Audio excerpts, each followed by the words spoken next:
राम राम दोस्तों।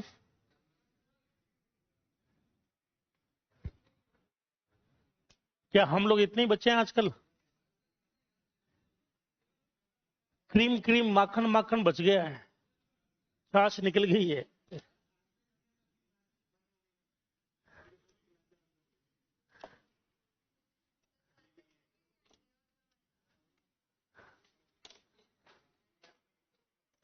चलिए क्या शुरू करें? तो कल की क्लास में हमने पढ़ा होगा इनहेरिटेंस, हाँ या ना? आज पढ़ना है कंस्ट्रक्टर चेनिंग। क्या पढ़ना है? और फिर पढ़ना है पॉलीमॉर्फिज्म। तो ये चेनिंग क्या होती है, ठीक है ना? ये आप लोग अच्छे से देख पाएंगे प्रैक्टिकली, ठीक है ना? ज्यादा कोई मुश्किल नहीं है।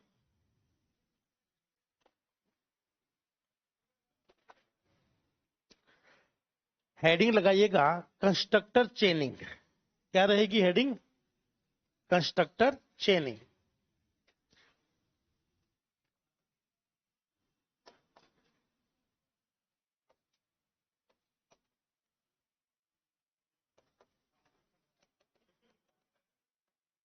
साथ साथ बोलिए, जब जब एक कंस्ट्रक्टर अन्य कंस्ट्रक्टर को चलाता है चलाता है तो इसे कंस्ट्रक्टर चेनिंग कहते हैं। कुछ नहीं है, एक कंस्ट्रक्टर दूसरे को चलाएगा। सिंपल सा लॉजिक है, ठीक है ना भाई? क्यों? आखिर ये क्वेश्चन है कि ये क्यों चलाता क्यों है? आखिर इसको मजबूरी क्या लगी इसको कि चलाऊं मैं ऐसा? तो चलिए देखें, छोटे से प्रोग्राम से समझते हैं कि आखिर इसको जरूरत क्यों है और हम अगर करना चाहे तो कैसे करें। तो कंस्ट्रक्टर चेनिंग पर जनरली थ्योरेटिकल क्वेश्चन बनते हैं।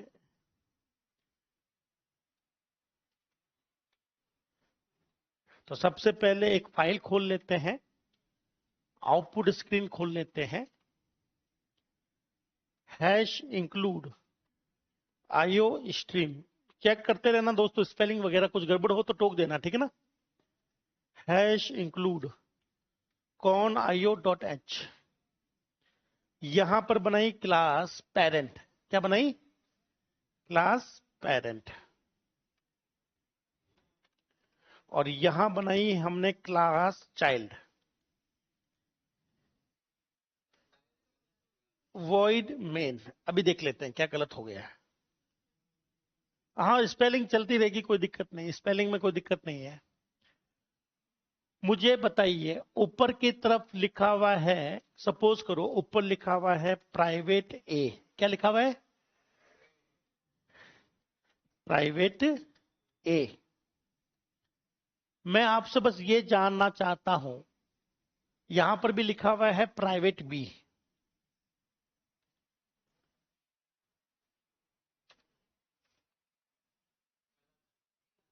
कोई नहीं, देख लेते हैं कहां गलती है।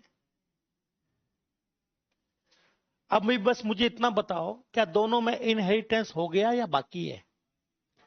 इनहेरिटेंस के लिए यहां पर कॉलन आएगा या स्कोप रेजोल्यूशन? कॉलन, स्कोप नहीं आएगा। फिर आता है गेटवे। क्या आता है?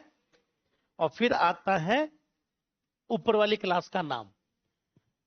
अब इनहेरिटेंस हो चुका है, सब कुछ ठीक लग रहा है, ठीक है। अच्छा, कौनों की स्पेलिंग गलत है आपने बताई नहीं दोस्त। चलिए, अब मुझे बताओ, पेरेंट क्लास में कितने मेंबर है? पेरेंट क्लास में कितने मेंबर है? चाइल्ड क्लास में दो। एक पेरेंट से ए ऊपर से आ रहा है, बी नीचे है, तो टोटल कितने मेंबर है? दो। ठीक है ना? चलिए, अब क्वेश्चन उठता है कंस्ट्रक्टर का। किसका उठेगा? कंस्ट्रक्टर का काम होता है डेटा को इनिशियलाइज करना। बोलो, साथ साथ बोलो, कंस्ट्रक्टर का काम डेटा को इनिशियलाइज करना है,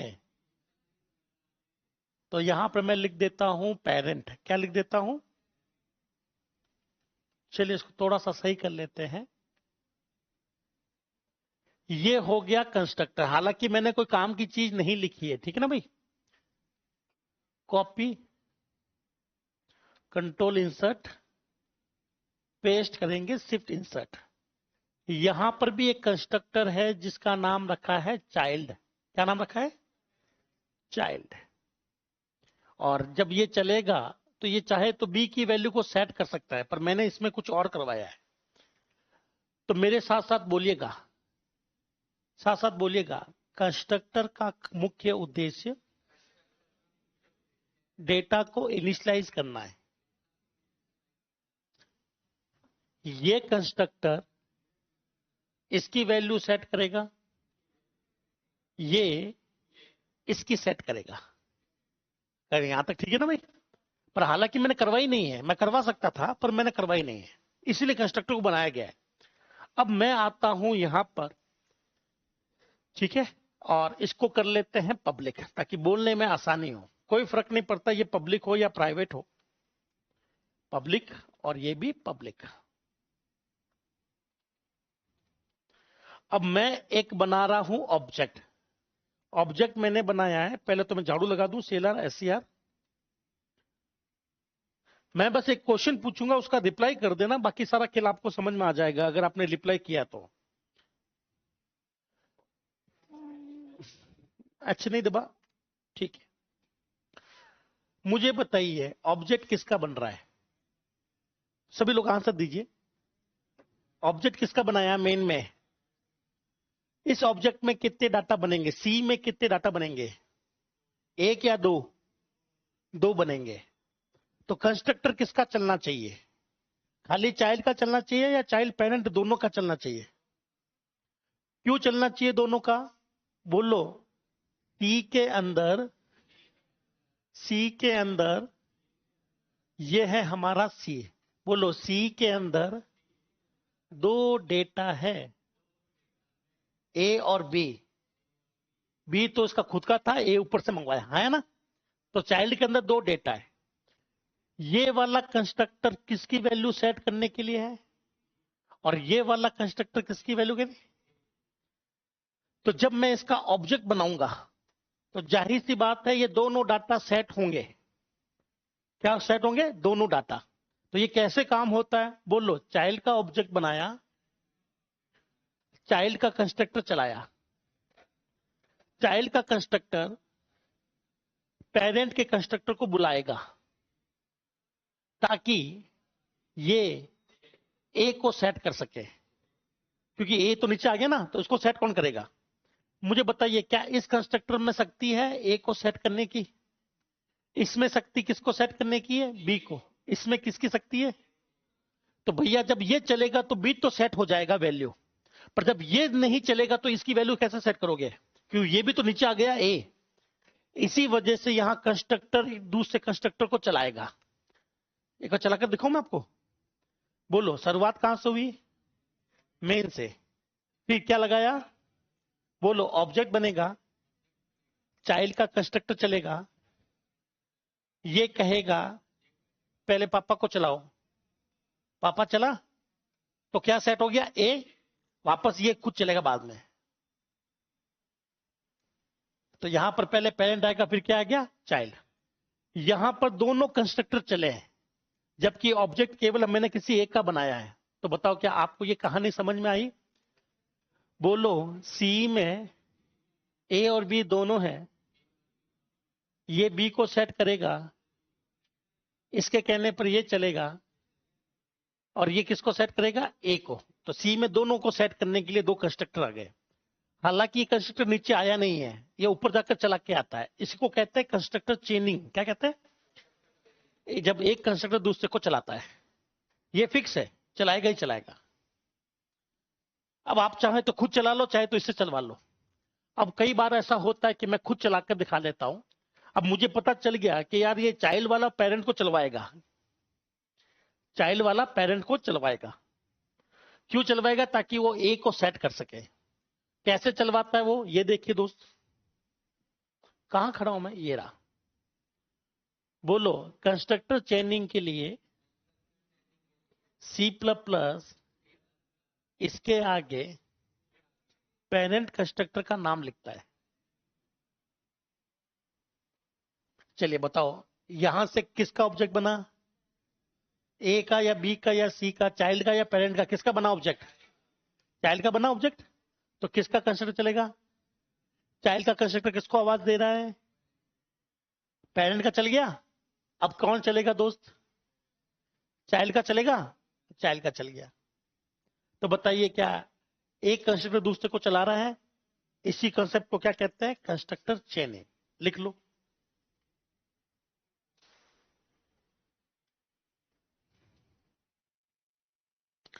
ये हम लोग स्वयं भी कर सकते हैं और सी प्लस प्लस भी कर सकता है।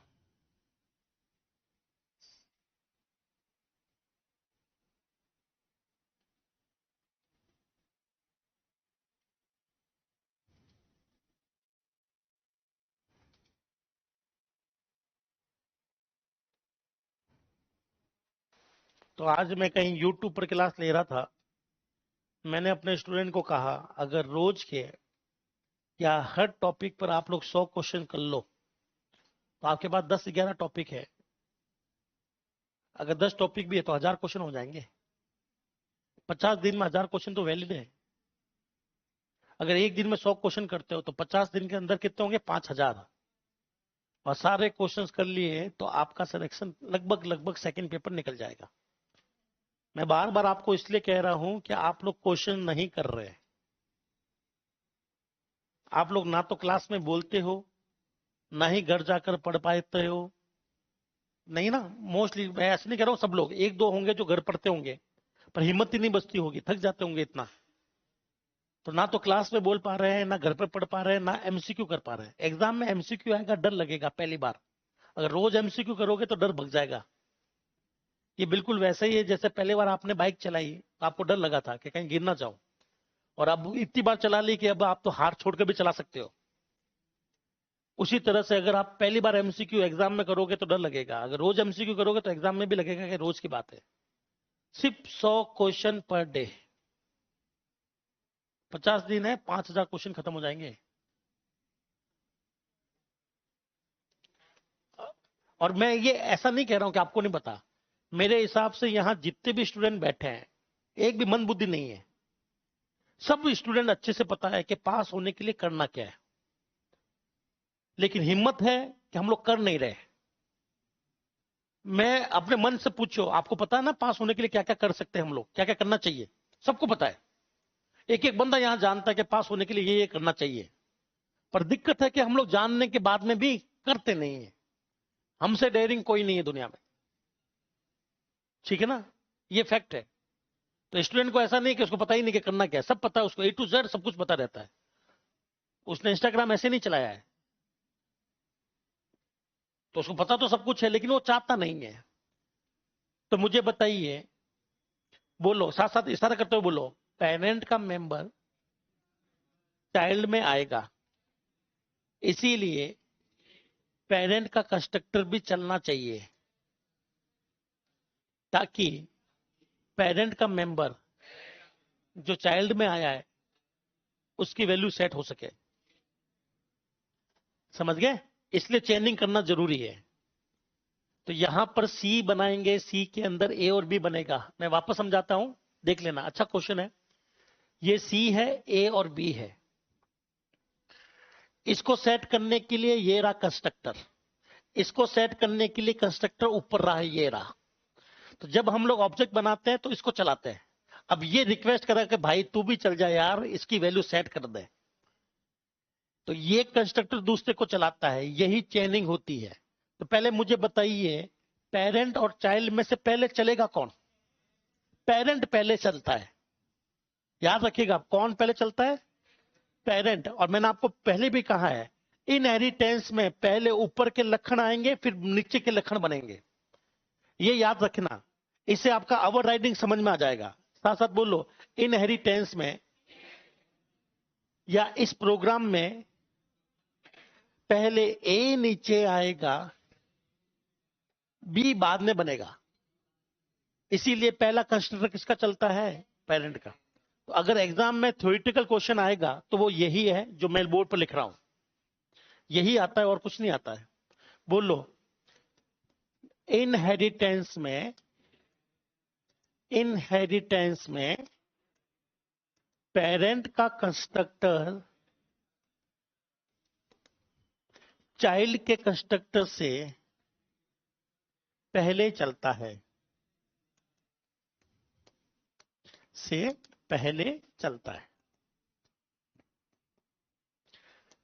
अब मुझे बताइए देखकर, आपके सामने क्वेश्चन है,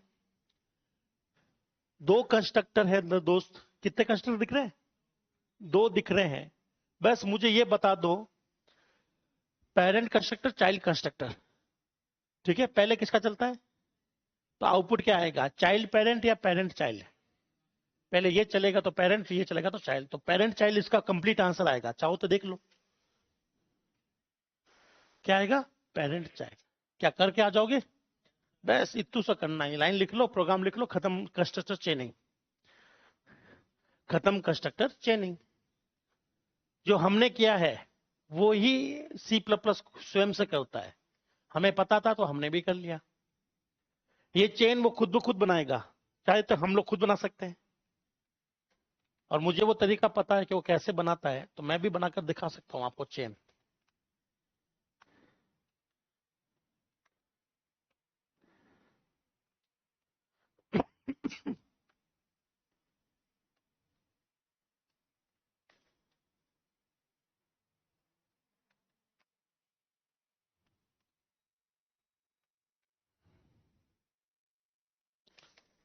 आप लोगों के पास जो बुकलेट है, आपने सॉल्व करना शुरू कर लिया क्या?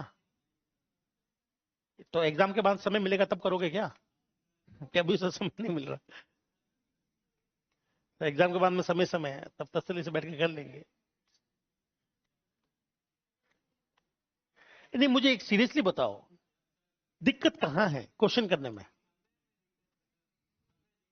समय नहीं मिलता सबको, घर जाकर पढ़ने का समय किसको नहीं मिलता? चलो, आपका तो मुझे समझ में आता है। और कोई शादीशुदा है? हाँ, तो उनका मैं समझ सकता हूं कि शादीशुदा लोग हैं, ठीक है। और जो हमारे साथ में लड़कियां हैं, तो वो आपको घर भी संभालना है, खाना भी बनाना है, पोछा भी करना है। लड़कों और वो भी कमा रहे, उनको क्या कहाँ जा रहा टाइम? तो भाई रात को कब सोते हो? 12 बजे सोते हो ना? तो बोल तो ऐसे रहे हो, 7 बजे यहाँ से फ्री होते, 7:15 जाके मैं सो जाता हूँ। बस तो वो जिंदगी भर देते रह जाओगे थोड़ा थोड़ा। चलो, अभी देखो, नहीं, अगर आप मुझे सच में बताओ कि साहब ये समस्या है, तो मैं उसका निवारण के लिए कोई उपाय दे सकता हूं। देखो, ओ लल्ला, बोर्ड पे देखो, बोलो, बोलो। कंस्ट्रक्टर चेनिंग खुद ब खुद होगी, उसके लिए CPP ये लिखता है, वो खुद ब खुद हो जाएगा। अगर मैं हटा दूं ना ये वाली चीज, shift delete, sorry shift insert कर दिया, इसको हम लोग करते हैं शिफ्ट डिलीट, ठीक है ना? अब हटा दिया ना, अभी भी सेम आंसर आएगा। तो आपने कहा चेनिंग कैसे हुई? चेनिंग CPP ने खुद ने करी। अब वो कैसे करता है वो मुझे पता है, इसलिए मैं चाहूं तो आपको भी दिखा सकता हूं कि देखो ऐसे करी होगी इसने, ये लिखकर उसने चेनिंग करी है, तो अभी भी यही आंसर आएगा। तो आप चाहे चेनिंग करो चाहे मत करो, उसको तो चेनिंग करनी करनी है। तो वो चेनिंग के लिए ये लिखता है। अब ये मुझे भी पता है, मैंने आपको सिखा दिया, CPP को पता था तो मुझे पता चल गया और आपको पता चल गया। तो अगर ये लिखा हो तो भी यही आंसर देना है, और नहीं लिखा हो तो भी यही आंसर देना है। चेनिंग कैसे होती है वो हमने आपको बता दिया। देखो, अंदर की तरफ CPP ये कर रहा है, तो अगर ये वाला कोड है या नहीं है, आपके आउटपुट पर कोई फर्क नहीं पड़ेगा, चेनिंग दोनों केस में होगी। CPP करने दो या चाहे आप खुद करवा लो, होगी तो चेनिंग दोनों केस में। लिख लो इस प्रोग्राम को और खत्म करो इस टॉपिक, कंस्ट्रक्टर चेनिंग। कोई मुश्किल नहीं था, बच्चों वाले क्वेश्चन है। एक और ले लो, 3 क्लास बना लो, ठीक है। दादाजी, पिताजी, बच्चा, बच्चा पिताजी को बुलाएगा, पिताजी दादाजी को बुलाएंगे। ये चेन लंबी चलती रहेगी जब तक चलाना चाहो। दोस्त, ज्ञान क्लास के बाद बांटे, अभी बांट दोगे ज्यादा हो जाएगा दोस्त। मैं भी बांट रहा हूं, आप भी बांट रहे हो, इतना ले नहीं पाओगे आप।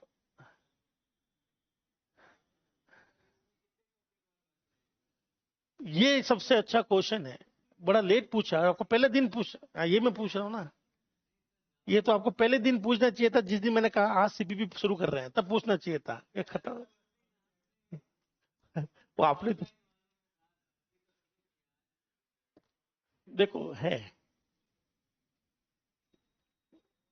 मैं फिर भी कोशिश कर रहा हूं कि लिमिटेड पढ़ाएं जो एग्जाम में खास है। फुल तो भैया 2 साल लग जाएंगे, सीपीपी खत्म ना होगी। फुल करते करते तो बहुत ज्यादा फुल हो जाएगा। फुल की लिमिट नहीं है, लैंग्वेज में कोई लिमिट नहीं है। हाँ अच्छा,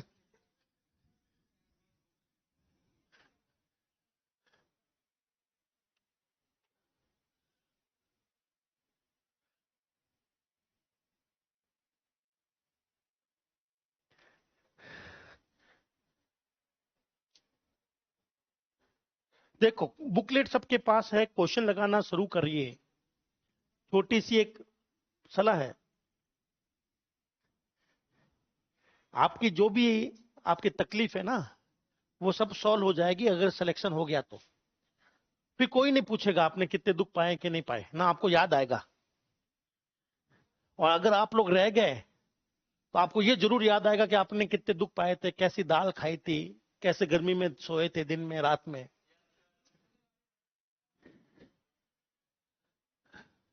पास होना सिर्फ आपके हाथ में है और किसी के हाथ में नहीं है। हम सिर्फ आपकी हेल्प कर सकते हैं, आसान बना सकते हैं आपके लिए।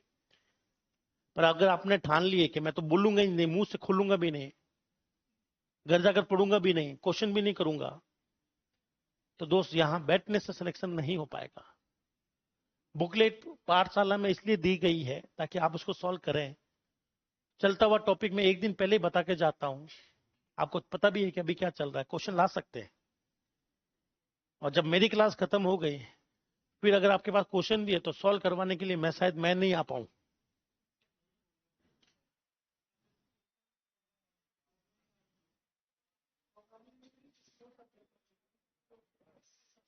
यही तो मैं कह रहा हूं, ये सबसे बड़ी गलतफहमी है आप लोगों की। घर बैठकर रिवीजन कर लेंगे, रिवीजन करोगे डाउट आओगे, पूछोगे किससे?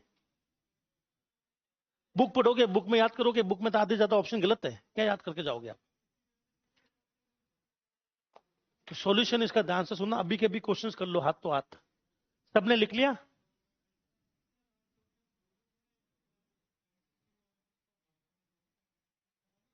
6 तारीख मंडे डेमो रहेगा, 3-4 दिन के लिए। डेमो देख लेना, उसके बाद में तय कर लेना दोस्त। सिर्फ इंपॉर्टेंट क्वेश्चंस, टॉपिक और क्वेश्चंस, टॉपिक क्वेश्चंस। थ्योरी है ना, थ्योरी, उसके बाद में टेस्ट हाथों हाथ, उसके बाद में आपका सॉल्यूशन, वीडियो सॉल्यूशन।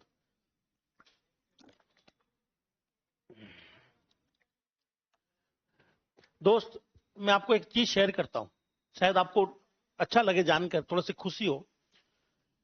नेट पर चाहो तो सर्च कर लेना, जहां चाहो सर्च कर लेना। एक नियम है, आपको पता है स्मार्ट स्टडी कैसे करते हैं? किसी को पता है क्या? सुना तो बहुतों ने। स्मार्ट स्टडी का पहला नियम, ध्यान से सुनना, वो नियम क्या है? बोलो 80-20 रूल। स्मार्ट स्टडी जो करते हैं ना लोग, उसमें कुछ नियम होते हैं, साइंटिफिक मेथड है, जिसमें पहला मेथड है 80-20 रूल। मेरे साथ साथ बोलो, 20% टॉपिक से 80% क्वेश्चन बनते हैं। क्या आप इस चीज को जानते हो? पूरे सब्जेक्ट में, डीबीएमएस उठा लो, सीयू उठा लो, पूरे सब्जेक्ट में सिर्फ 20% वो टॉपिक समझ लो जहां से 80% क्वेश्चन बने। ये स्मार्ट स्टडी का पहला रूल होता है। टोटल 3 रूल होते हैं। इसका मतलब है कि आपको ज्यादा नहीं पढ़ना है, आपको ढंग से पढ़ना है। जो इंपॉर्टेंट टॉपिक है 20%, पूरा सिलेबस का 20% पढ़ना है सिर्फ। जैसे कि प्रोग्रामिंग है, सी प्लस प्लस है, तो सी प्लस प्लस में मैंने आपको शायद 15-20 पेज लिखवाए होंगे। 20 पेज मान लो, तो आपको सिर्फ 4 पेज पढ़ने हैं। वो 4 पेज आपको कौन कौन से पढ़ने हैं, जैसे कि मैं आपको बता देता हूं। इनहेरिटेंस, पॉलीमॉर्फिज्म, ठीक है ना। ये दो तो करके चले जाना, और आगे के दो और मैं आपको उप्स की बता दूंगा कि ये सारे करके जाओगे तो आपके सी प्लस प्लस के सारे 80% क्वेश्चन सॉल्व होने की संभावना है। आप चाहो तो नेट पर कभी भी सर्च कर लेना 80-20 रूल इन स्मार्ट स्टडी। और ये मैं नहीं कह रहा, ये बड़े बड़े साइंटिस्ट लोगों ने इसको प्रूफ किया कि ऐसा ही होता है एग्जामों में, ठीक है। इसका मतलब है कि आप ये मत सोचो कि ज्यादा से ज्यादा पढ़ूं, ये सोचो कि जो पढ़ लिया उसमें इंपॉर्टेंट क्या है वो आप मुझे आना चाहिए। चलिए, जैसे कि ये वाला, बोलो श्री श्री श्री 1008, पॉलीमॉर्फिज्म। यहां से क्वेश्चन छपता ही छपता है।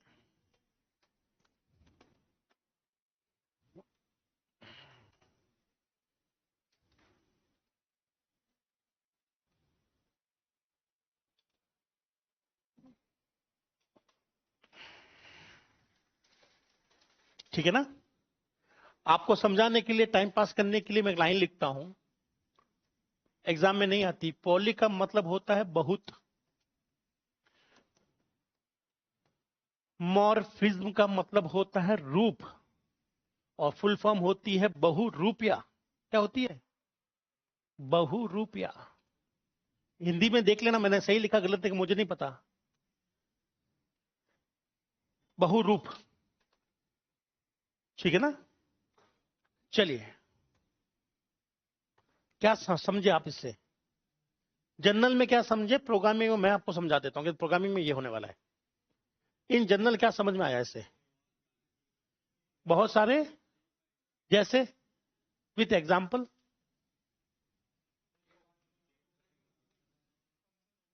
नहीं नहीं नहीं, प्रोग्रामिंग में नहीं, जनरल एग्जाम्पल। नहीं, एग्जाम्पल थोड़ी नहीं। हाँ, जैसे कि मेरे बहुत सारे रूप है। अभी जो आप मेरा रूप देख रहे हैं वो है टीचर का रूप, ठीक है। घर जाकर हस्बैंड का रूप हो जाता है। यहां मेरा रुतबा है। अगर मैं ऊपर बोलूं ना कि मुझे चाय चाहिए, तो हाथों हाथ लाकर देंगे चाय। वहां पर चाय मुझे बनानी पड़ेगी, झाड़ू पोछे भी हो जाएंगे। एक ही व्यक्ति के अलग अलग रूप। आपने वो मूवी देखी होगी, अपरिचित, तो उसको बहुरूपिया कहते हैं। अब प्रोग्रामिंग में आते हैं। प्रोग्रामिंग में क्या मतलब है, बोलो। प्रोग्रामिंग में एक कोड जो अलग अलग सिचुएशन में अलग अलग आंसर दे, इसे कहते हैं बहुरूप। के साहब हमारा जो फंक्शन है वो अलग अलग आंसर दे रहा है। एक मेथड की कल्पना करें जिसका नाम है ईट, खाना। तो आप मुझे बताना, ठीक है, कि ईट क्या है, वेजिटेरियन या वेज या नॉन वेज। ठीक है, तो मैं बोलता हूं गाय खाना खाती है, वेज या नॉन वेज।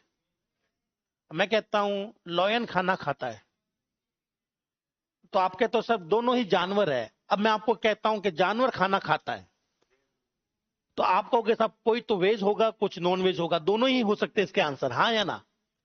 जब मैंने बोला गाय तो आपने स्पेसिफिक वेज बोला है, और जब आपको बोला शेर तो आपने स्पेसिफिकली नॉन वेज बोला है। लेकिन अगर मैंने वो आपको बोला है जानवर, उसके लिए एक फंक्शन है ईट, उसमें क्या छापोगे, वेज या नॉन वेज। आपको सर ये सिचुएशन बदलेगी। अगर गाय का केस है तब तो भैया कुछ और होगा, भैंस का केस है तो कुछ और होगा, कुत्ते का केस है तो कुछ और होगा, शेर का है तो कुछ और होगा। आप कहीं फिक्स नहीं कर पा रहे कि ये मेथड क्या प्रिंट करेगा, हाँ या ना। तो प्रोग्रामिंग में सोचिए, बोलो एक क्लास एनिमल है, फंक्शन ईट है जो छापेगा। तो क्या छापेगा, ये आपका हर सिचुएशन में सेम रहेगा या अलग अलग रहेगा? अलग अलग रहेगा। जैसे कि आंखों का कलर हर किसी का सेम होता है या अलग अलग होता है? फिंगरप्रिंट्स हर किसी के सेम या अलग अलग? तो कुल मिलाकर ये है कि एक ऐसा कोड जो दो आंसर दे सके। इसी को हम लोग प्रोग्रामिंग की भाषा में कहते हैं पॉलीमॉर्फिज्म। क्या कहते हैं? कि सब हमारा जो फंक्शन है वो दो की जैसे काम कर रहा है। ठीक है, ये सिर्फ आपकी समझ के लिए था। अब आते हैं एग्जाम के क्वेश्चन पर। बोलो, प्रोग्रामिंग में पॉलीमॉर्फिज्म दो प्रकार का है। एक को ओवरलोडिंग कहते हैं, एक को ओवरराइडिंग कहते हैं। ओवरलोडिंग और बोलो, ओवरलोडिंग सी प्लस प्लस में दो होती है, फंक्शन ओवरलोडिंग, फंक्शन ओवरलोडिंग, और कोई बोल रहा था दोस्त, ऑपरेटर ओवरलोडिंग। बोलो, जावा में ऑपरेटर ओवरलोडिंग नहीं होती। अगर ये कट कर दो यहां से, बाकी जो डायग्राम बचा ना, ये सब के सब किसके लिए है? जावा के लिए। बहुत सिमिलर है जावा, अलग कुछ नहीं है। अब इन दोनों कंसेप्ट में फर्क क्या है? पहले तो इनमें फर्क देखते हैं, फर्क क्या है। ठीक है ना? फर्क ध्यान से सुनना। बोलो, ओवरराइडिंग, पहले मुझे बताइए, प्रोग्राम एग्जीक्यूट होता है या कंपाइल होता है? पहले प्रोग्राम चलता है या पहले कंपाइल होता है? कंपाइल होता है। बाद में क्या होता है? रन, एग्जीक्यूट होता है। तो ओवरलोडिंग के अंदर कंपाइल टाइम पर ही पता चल जाएगा कि क्या आंसर आएगा। जब पहले से पता हो तो वो हमेशा क्या होता है? Compile time. बोलो, प्रोग्राम देखते ही आप या मैं, प्रोग्राम देखते ही बता देंगे चलेगा कौन? बता देंगे हम लोग, है ना? बोलो, ओवरराइडिंग जब तक नहीं चलेगा न, तब तक ना तो आप ना मैं दोनों नहीं बता पाएंगे कि कौन चलेगा, क्या आंसर आएगा। ठीक है ना? ये है इनके पीछे का सीन। कंपाइल, जो भी चीज कंपाइल टाइम पर होती है वो हमें कोडिंग के समय पहले ही पता होती है कि देखो क्या होने वाला है। लेकिन ओवरराइडिंग जो होती है उसमें मैं और आप कभी भी देखकर नहीं बता सकते कि कौन चलेगा।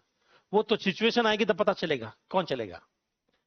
तो साथ साथ बोलिए, कंपाइलिंग नहीं, ओवरराइडिंग और ओवरलोडिंग में से कंपाइल टाइम पर कौन होता है? कौन है जो कंपाइल टाइम पर होता है? यस, बोलो, यह कंपाइल टाइम पर होता है। ये क्वेश्चन आप लोग याद रख लोगे कि कौन कंपाइल टाइम पर होता है, कौन रन टाइम पर।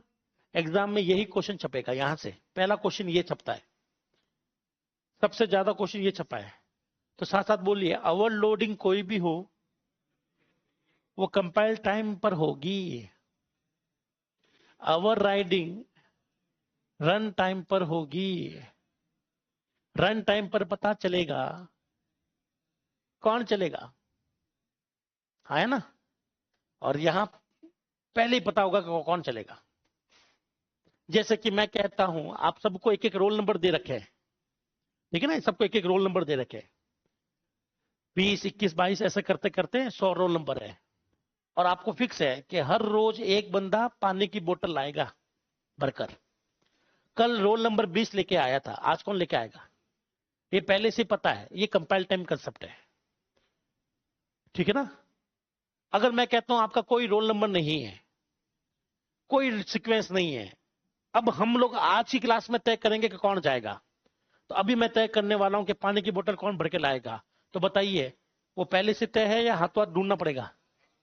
ये रन टाइम पर होता है, ये रन टाइम कंसेप्ट है। कई लोग शब्दों में आगे कहीं मुझे ना भेज दें, पर भी ये बोतल, पर मैं आपको एग्जांपल दे रहा था कि आप पहले तय नहीं कर पा रहे इस केस में कि किसको भेजेंगे सर। यही होता है रन टाइम। तो एग्जाम में जो क्वेश्चन बनता है उसकी भाषा आती है, निम्नलिखित में से कौन सा कंसेप्ट कंपाइल टाइम पर चलता है? तो आपका आंसर होगा ओवरलोडिंग, चाहे वो फंक्शन की हो चाहे वो ऑपरेटर की हो। क्या आपको पहला क्वेश्चन समझ में आ गया? पॉलीमॉर्फिज्म का पहला क्वेश्चन ये बनेगा, ठीक है? बाकी कुछ भी नहीं बनेगा, क्वेश्चन तो यही बनेगा। क्या आपने ये लिख लिया? लिख लो ये कचरा, भाई बाकी लोग भी तो लिखने दो। ये टॉपिक हार्ड लगता है, समझ कम आता है। एक बार कोशिश करिएगा अमित, मैं पूरी कोशिश करूंगा कि बच्चों का खेल हो जाए आपके लिए।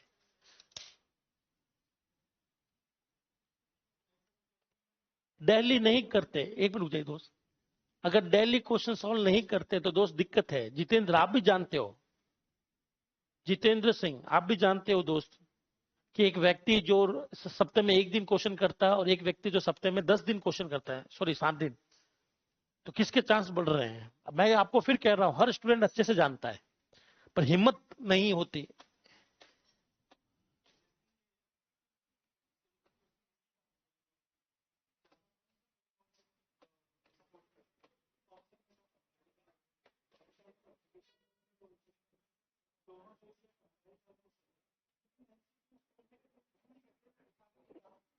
तो मैं आपको दे देता हूं, मैं अभी बना रहा हूँ, मेरी बड़ी मेहनत लग रही है, मैं तो हाथ मतलब रात को 2-2 घंटे सो पा रहा हूँ क्वेश्चन बनाने के चक्कर में। एक एक क्वेश्चन को पेपर से स्क्रीनशॉट खींचकर टाइप करना, समझना, सही करना।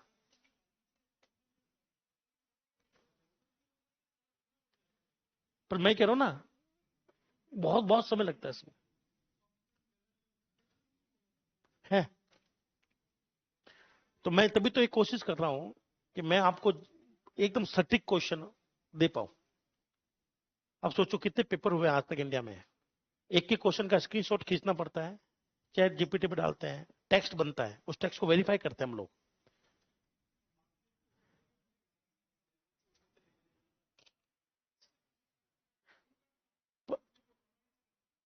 पर मैं आपको करवाऊंगा, मैं आपको दे दूंगा।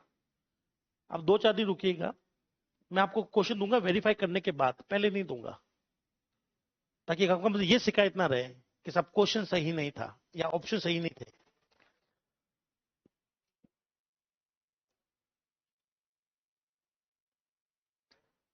डीबीएमएस बहुत आसान सब्जेक्ट है अजय, सिर्फ एक टॉपिक मेरे कहने से लिख लेना, 100% क्वेश्चन आएगा, नॉर्मलाइजेशन। मैं बता देता हूं क्या क्वेश्चन आएगा। वो आपको पूछेगा थर्ड एनएफ का मेन मकसद है, ठीक है, तो वो आपको भाषा में पता होना चाहिए, 1 लाइनर क्वेश्चन आता है ये। नंबर 2 क्वेश्चन बनेगा टिगरिंग, टिगर पर क्वेश्चन बनता है, टिगर, टिगरिंग, टिगरिंग, टिगरिंग कहते हैं टिगर करना, ठीक है। 2 क्वेश्चन हो गए, तीसरा एसक्यूएल से बन जाएगा, एक क्वेश्चन एसक्यूएल की क्वेरी बना लेगा। एक बन जाएगा डीबीएमएस की प्रॉपर्टीज, छोटी मोटी प्रॉपर्टीज होती है डीबीएमएस की, वो प्रॉपर्टीज बन जाएगा। और लास्ट वाला सबसे इंपॉर्टेंट है कॉन करेंसी और लॉकिंग, कॉन करेंसी और लॉकिंग, ये 5 टॉपिक बता रहा हूं दोस्त, पांचों में से 4 तो क्वेश्चन छपेंगे छपेंगे, वो क्वेश्चन क्या होंगे वो मुझे नहीं पता, वापस चाहो तो लिख लेना। सबसे पहला नॉर्मलाइजेशन, टेबल वेबल को सॉल्व करने की जरूरत नहीं है वहां पर, 100 में से एक बार ही टेबल आई है आज तक। हर बार ये पूछता है नॉर्मलाइजेशन का मतलब क्या है, फलाना सिचुएशन देकर पूछेगा ये कौन सा नॉर्मलाइजेशन है, तो नॉर्मलाइजेशन का ऊपर theoretical question. Number 2 trigger, trigger लिख लो, ट्रिगर, ट्रिगरिंग की क्या क्या ऑप्शंस होते हैं, कैसे करते हैं और कब इसकी जरूरत है, इवेंट कैसे इवोल्यूट होती है, एक सिचुएशन आता है, सिचुएशन बेस्ड क्वेश्चन आएगा। नहीं नहीं, मैं क्वेश्चन का पैटर्न बता रहा हूं, एक सिचुएशन देगा, इस सिचुएशन में क्या ट्रिगरिंग हो रही है, तो बताओ कैसा हो रहा है। वो सिचुएशन बेस्ड है, कोई थ्योरी नहीं आएगी। तीसरा लिख लो कॉन करेंसी और लॉकिंग, जहां तक मेरा नॉलेज है वो शेयर कर रहा हूं, ठीक है ना, और मैं कोई भगवान का अवतार नहीं हूं दोस्त, ठीक है ना, हो सकता है कि मैं किसी दानव का अवतार हूं, पर मेरा कहने का मतलब है जो मेरा नॉलेज है वो शेयर कर रहा हूं, हो सकता है आ जाए, हो सकता ना आ जाए। कॉन करेंसी एंड लॉकिंग लिख दिया, 3 हो गए। चौथा लिखो एसक्यूएल क्वेरी, और 5 लिख लेना डीबीएमएस प्रॉपर्टी, छोटी मोटी एसिड वैसिड प्रॉपर्टी है, व्यूज प्रॉपर्टी है। और छठा लिख लेना ईआर डायग्राम के अंदर सिंबल, बहुत ज्यादा क्वेश्चन देखा मैंने, ईआर डायग्राम के अंदर जो सिंबल होते हैं ना, इलिप्स किसके लिए होता है, इलिप्स डॉटेड किसके लिए होता है, ये किसके लिए है, वो पढ़ लेना, ठीक है ना। ये 6 क्वेश्चन, 6 टॉपिक के नाम है, 6 में से दोस्त 3-4 तो भिड़ेंगे, अब क्वेश्चन क्या है वो पता पता नहीं, लिखना है लिखो। तो दोस्त मैं क्या खुद कह रहा हूं, आपको भी पता था यही टॉपिक है डीबीएमएस पे खास खास।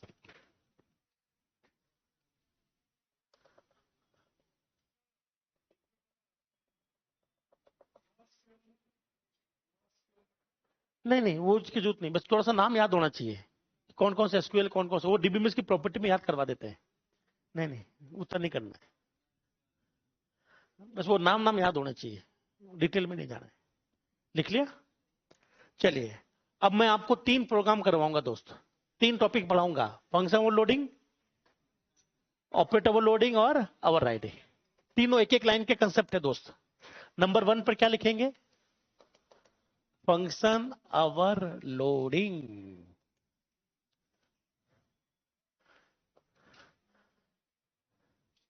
बोलो जब, बोलो जब मेथड का नाम, बोलो जब, लिखो मत दोस्त, बोलो जब 2 या 2 से अधिक, 2 या 2 से अधिक फंक्शन का नाम, का नाम सेम हो, परंतु, परंतु उनके पैरामीटर, उनके पैरामीटर अलग अलग हो, ये सिचुएशन क्या कहलाती है? वापस ध्यान से सुनना, 2 फंक्शन है, दोनों का नाम सेम है लेकिन पैरामीटर अलग है, ये आपकी हो गई ओवरलोडिंग। 2 फंक्शन है हाय हेलो, तो आपके पास ओवरलोडिंग नहीं है। दोनों का नाम हाय हाय है और दोनों के पैरामीटर अलग अलग है, तो कह देना ओवरलोडिंग है। बोलो इसके लिए, इसके लिए इनहेरिटेंस होना जरूरी नहीं है। मतलब इनहेरिटेंस है तो ठीक, नहीं है तो भी ठीक है। ओवर राइडिंग जो है, इस ये तभी संभव है जब इनहेरिटेंस आता है, बिना इनहेरिटेंस के संभव नहीं है ये। इसके, इसके लिए इनहेरिटेंस होना जरूरी, इनहेरिटेंस है तो ठीक, नहीं है तो भी ठीक। ओवरलोडिंग के लिए इनहेरिटेंस बनाने की जरूरत नहीं है, चाहो तो बना लो, चाहो तो छोड़ दो। लेकिन कल को मैं बोलूंगा इसके लिए इनहेरिटेंस होना जरूरी है, इसके बिना, बिना इनहेरिटेंस के ये कंसेप्ट बना ही नहीं सकते आप लोग। तो क्या आपको ये 2 लाइन समझ में आ गई? लिख लो, एग्जांपल से समझ लो, खत्म। 1 लाइनर क्वेश्चंस होते हैं ये, 1 लाइनर, एक एक लाइन के एक एक क्वेश्चंस, खत्म।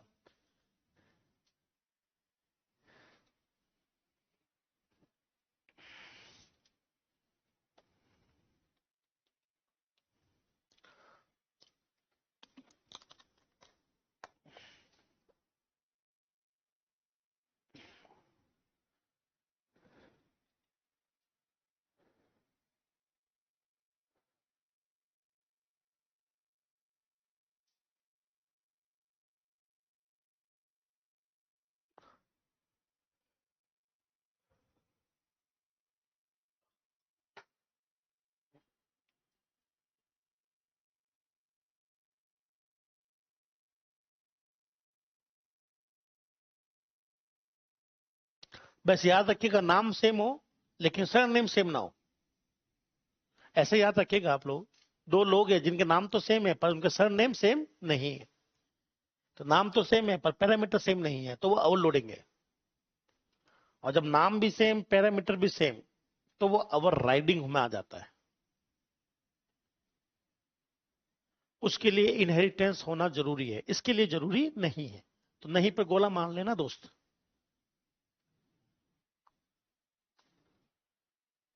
बिल्कुल अमित, आगे जाकर मैं ये शब्द लिखवाऊंगा आपको। हर वो चीज जो कंपाइल टाइम पर होती है उसको स्टैटिक से जाना जाता है, पर ये जो चीज हम लोग बात कर रहे हैं ना, ये हम लोग बात करेंगे बाइंडिंग में। इसके बाद का टॉपिक वही है, बाइंडिंग, वहां पर ये सब काम आते हैं।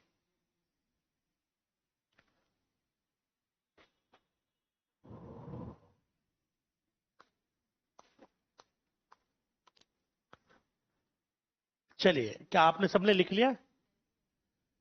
तो बताइए, सिबिता बोलो, नाम सेम सरनेम अलग, तो क्या होगा? ओवरलोडिंग। बोलो नाम same surname same, over riding. बस आपको पहचान में आना चाहिए, देख लो। अगर कोड देना चाहे तो कैसे देगा? पहले मुझे बताओ, मैं ओवरलोडिंग सिखाने वाला हूं, क्या ओवरलोडिंग के लिए इनहेरिटेंस होना चाहिए? नहीं। क्या क्लास होना जरूरी है? नहीं।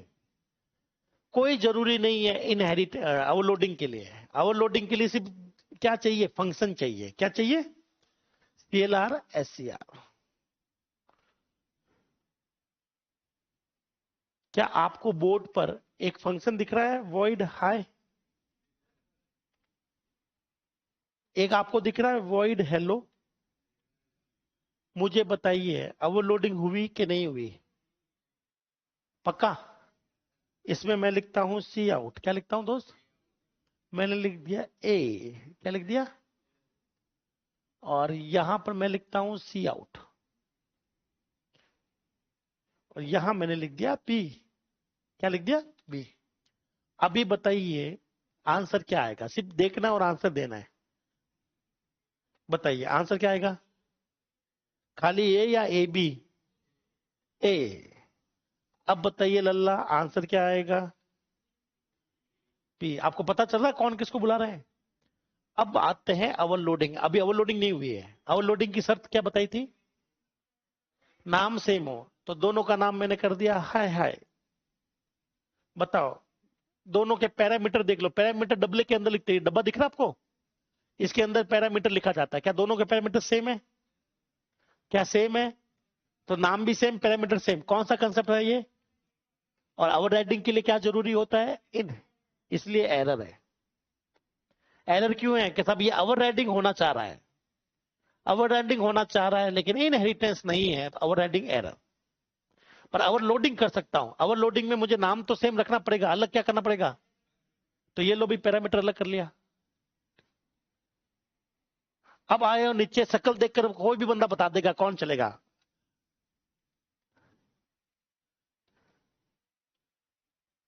बताइए पहले कौन चलेगा, बाद में कौन चलेगा? शक्ल देखकर पता चल जाएगा। बताओ ये किसकी बात कर रहा है? कौन से है की बात कर रहा है, ऊपर या नीचे? ए या बी की? और ये किसकी बात कर रहा है? तो आंसर क्या आएगा? पक्का? अब बताइए आंसर क्या आएगा लल्ला?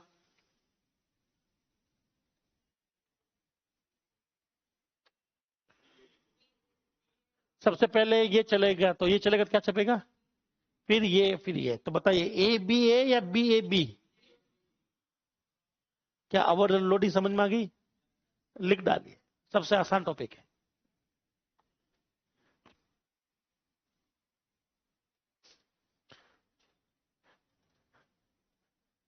ऐसा क्वेश्चन आता है, शक्ल देखकर बता सकते हो। जैसे अगर कोई दुकानदार है, वो शक्ल देखकर तिलक निकालता है। समझ रहे हो इस बात को? कहां गायब हो गया? जैसे जो चंट होशियार होते हैं दुकानदार, वो शक्ल देखकर तिलक निकालते हैं, वैसे ही कंपाइलर भी बड़ा होशियार है, ये शक्ल देखकर कॉलिंग करता है। कैसी शक्ल वैसी कॉलिंग।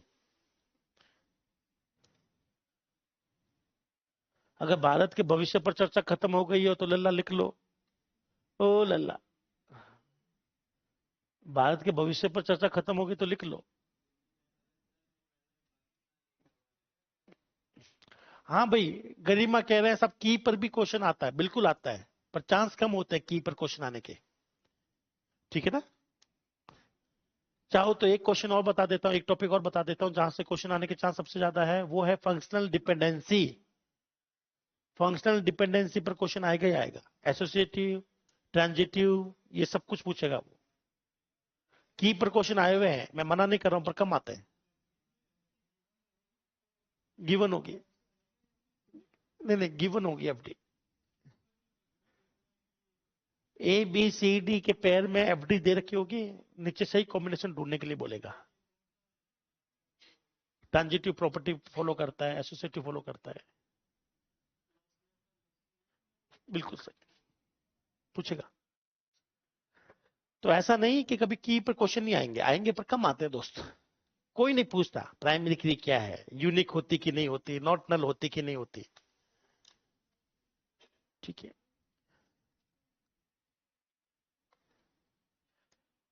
जावा में ये टॉपिक सेम ही है, बिल्कुल ये टॉपिक एग्जैक्टली सेम है जावा में, इसलिए मैं कह रहा हूं सीपीपी ध्यान से पढ़ लो, जावा में समय कम लगेगा। कई लोग तो पढ़ चुके हैं, कई लोगों को कम समय लगेगा। हटा लूं क्या? कोई डाउट?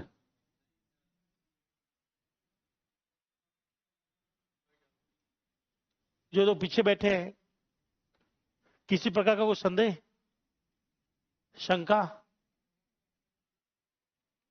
आगे बढ़ूं मैं? चलो एक और, अगर मुझे ये क्वेश्चन देना पड़ गया, मैं ऐसे नहीं देता, मैं ऐसे नहीं देता, मैं देता टाइप कास्टिंग के साथ में। किसके साथ में? टाइप कास्टिंग के साथ देता।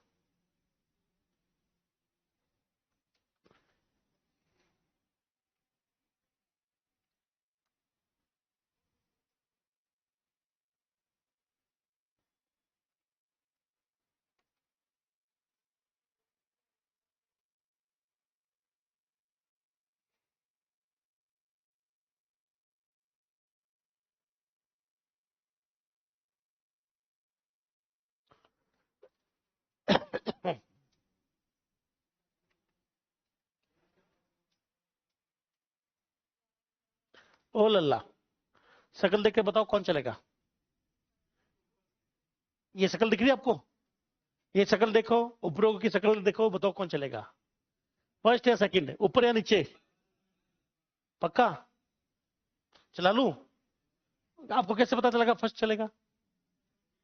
इसकी शकल देखकर बताओ ये ऊपर या नीचे? ऊपर। कैसे पता चल रहा है? ये क्या है? इंट है। ये क्या है? क्या मेरी बात समझ में आ गई? चलो उल्टा करते हैं, आप समझ गए ना? ये अपन ऐसा भी कर सकते हैं। अब बताओ ये पहले वाली चीज क्या है, दूसरी चीज चलेगा कौन? नीचे वाला। ठीक है, चलो अब बात करते हैं, यहां पर कर लिया तो चाचा, वो चलाना क्या है? वो तो जब ये चले गया तो वो जो आंसर तो पता ही क्या आएगा, क्या आ जाएगी? बोलो। इंट इंट नहीं मिला, एरर। मेरी बात समझ में आ गई? तो कोई बहुत बड़ी चीज है नहीं, ओवरलोडिंग सबसे आसान है। तो जो आपको क्वेश्चन लिखवाया है, मैं होता तो आपको कुछ ऐसे ही देता, थोड़ा सा घुमा फिरा कर, ताकि आपको पता रहे कि भाई किसको चलना है किसको नहीं चलना है। चलो अब करते हैं ऑपरेटर ओवरलोडिंग। एक सिंगल क्वेश्चन आएगा थ्योरेटिकल, प्रैक्टिकल में सिखाऊंगा आपको, प्रैक्टिकल दिखा भी दूंगा, पर आएगा क्वेश्चन थ्योरी में, प्रैक्टिकल कभी नहीं आता इसका, इसका प्रैक्टिकल कभी नहीं आता, क्योंकि प्रैक्टिकल बहुत लेंथी होता है। तो क्या क्वेश्चन आएगा वो लिख लेना। ये है ऑपरेटर, क्या है? ओवरलोडिंग।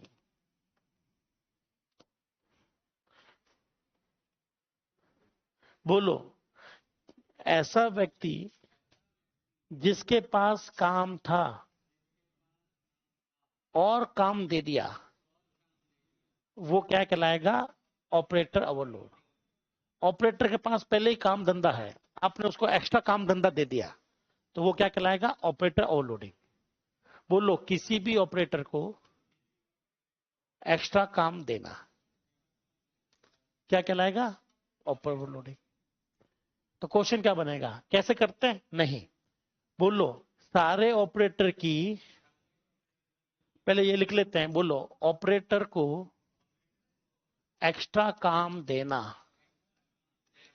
क्या कहलाता है? क्वेश्चन जो एग्जाम में आता है वो इकलौता सिंगल क्वेश्चन है जो एग्जाम में आता है यहां से। बोलो, सभी ऑपरेटर की ओवरलोडिंग होती है, सिवाय सिवाय ऑपरेटर की ओवरलोडिंग नहीं होती है। किन किन की नहीं होती उनका नाम याद रखना, बाकी सबकी होती है। ये पता लगा लो कि किस किस की नहीं होती, बाकी सबकी होती है। ठीक है, 1 2 3 4 5, 6 7 ये आपके काम का नहीं है नई वाली सीपीपी में। बोलो जो सी प्लस प्लस के अंदर मुख्य रूप निभाते हैं, जैसे कि डॉट। आप जब भी कोई ऑब्जेक्ट लिखते हो तो आप ऐसे तो लिखते हो ए डॉट हाई, ऐसे तो लिखते हो आप लोग, इसकी नहीं कर सकते आप। दूसरा डॉट स्टार, इसे कहते हैं मेंबर ऑपरेटर। क्या कहते हैं? इसे कहते हैं पॉइंटर मेंबर ऑपरेटर। क्या कहते हैं? इसकी भी नहीं कर सकते। सबसे गजब का स्कोप रेजोल्यूशन, बोलो स्कोप रेजोल्यूशन की भी ऑपरेटर ओवरलोडिंग नहीं होती है। 3 वैल्यू वाला टर्नरी, क्या नाम है इसका? टर्नरी। इसकी ओवरलोडिंग नहीं होती क्योंकि ओवरलोडिंग सिर्फ 2 की होती है, यूनरी और बाइनरी की। ये टर्नरी है, इसकी ओवर हो ही नहीं सकती। और लास्ट है साइज ऑफ, क्या है? इसकी नहीं होती। ये 5 लोग हैं जिनकी ओवरलोडिंग कभी नहीं होती, जो मल्टीपल काम कभी नहीं करते हैं, ये सिंगल सिंगल काम करते हैं। बाकी सबको आप मल्टीपल काम दे सकते हो। क्वेश्चन सिर्फ ये बनेगा किसकी ओवरलोडिंग नहीं हो सकती है। तो कितने आइटम है दोस्तों? बोलो कौन कौन से? Dot member operator, dot star pointer member, scope resolution तीसरा, साइज ऑफ चौथा, और जिसमें 3 वैल्यू आती है टर्नरी। ये पांचों याद करके जाना। अगर कोई क्वेश्चन आएगा तो वो यही जाएगा, नहीं तो कोड तो नहीं आएगा। मैं आपको दिखा दूंगा कोड, कोई बड़ी बात नहीं है। ये लिख लो और टॉपिक खत्म है। टाइप आईडी है, और एक नहीं, वो नई वाली सीपीपी में है। एक और है एक्सट्रैक्ट आईडी। एक्सट्रैक्ट आईडी भी नहीं है, पर वो नहीं आती नहीं है, वो भी दिखा दूंगा कैसे होता है, पर इनकी नहीं होती। नई वाली सी प्लस प्लस में मैंने लिखवा रखा है क्या पुराने वाले में? बोलो नई वाली सी प्लस प्लस में टाइप आईडी एक ऑपरेटर है, उसका भी नहीं होता नई वाली सीपीपी में।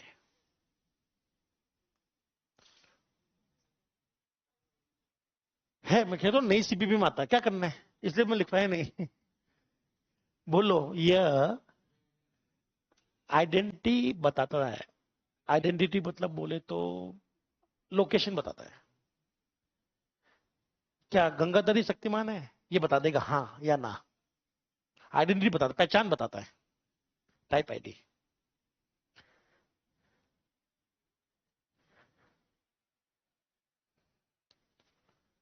बिल्कुल सही। सीपीपी की जो कमियां हैं बस जावा उसी को सही करता है। एग्जैक्टली सेम पॉइंट आपने पकड़ा है। तो ऑपरेटर ओवरलोडिंग पर क्वेश्चन मैंने आपको पहले ही बता दिया है कि क्या नहीं, किसकी नहीं होती, ये क्वेश्चन आएगा। कोड पर क्वेश्चन नहीं आता। मैं कोड करवा के दिखा देता हूं एक।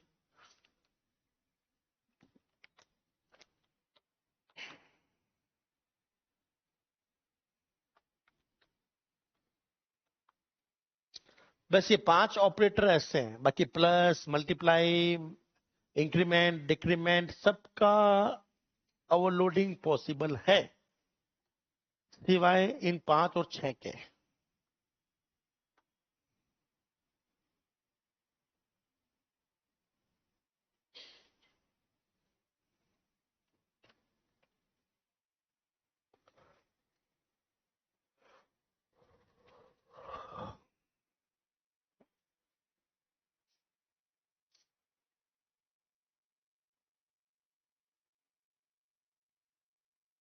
चलता भी है क्या ये?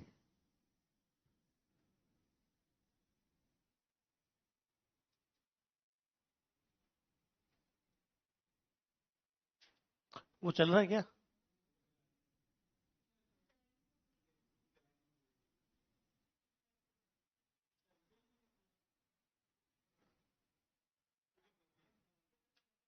अब तो बरसात आने वाली है। मानसून दस्तक दे रहा है अब तो। ये ठीक बैठते हैं लोग यहाँ पर।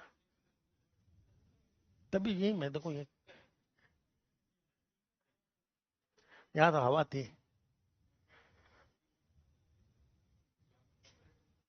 ऑपरेटर ऑपरेटर को कीवर्ड नहीं बोलते हैं, ऑपरेटर को बोलते हैं पंचुएटर। सी में लिखवा रखा मैंने, सी में लिखवा रखा है टोकन्स। पहला है कीवर्ड, दूसरा आइडेंटिफायर, तीसरा पंचुएटर। ऐसे सिंबल जिनकी एक मीनिंग होती है, प्लस, सेमीकोलन, कॉलन, ब्रैकेट, ये सब के सब होते हैं पंचुएटर। ऑपरेटर क्या है? एक तरह का पंचुएटर है, एक तरह का सिंबल है। क्या ये हटा लूं मैं दोस्त? एक करके दिखाऊं मैं आपको। पहली लाइन क्या लिखी हुई है? ऑपरेटर को एक्स्ट्रा काम देना। तो ऑपरेटर का काम आपको पता है, और एक्स्ट्रा काम मैं करवाऊंगा, ये मना करेगा। मैं भी इससे एक्स्ट्रा काम कराऊंगा, ये मना कर देगा, फिर मैं उसको एक्स्ट्रा काम दे दूंगा, वो करेगा। बस यही मुझे दिखाना है आपको। ये देखे दोस्त,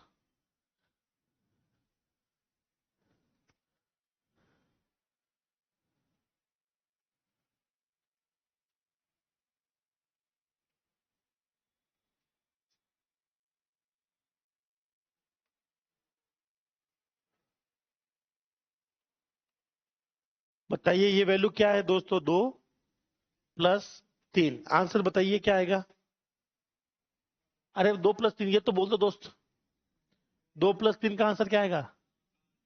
पक्का? इसमें भी दो चार लोग बोल नहीं पा रहे हैं। बोलो। प्लस के पास नंबरों को जोड़ने का काम है ना भाई काम। अब मैं इसको एक्स्ट्रा काम दे रहा हूं। ये बेचारा अपना काम कर रहा था, अब मैंने यहां पर इसको एक्स्ट्रा काम दिया है। देखना आप कैसे देते हैं एक्स्ट्रा काम। बोलो क्लास एप्पल, ये बन गई एप्पल क्लास, ठीक है। और इसमें मैंने लिख लिया, सपोज करो कुछ नहीं लिखा, मैंने बनाया ऑब्जेक्ट। क्या बनाया दोस्तों? एप्पल ए comma B.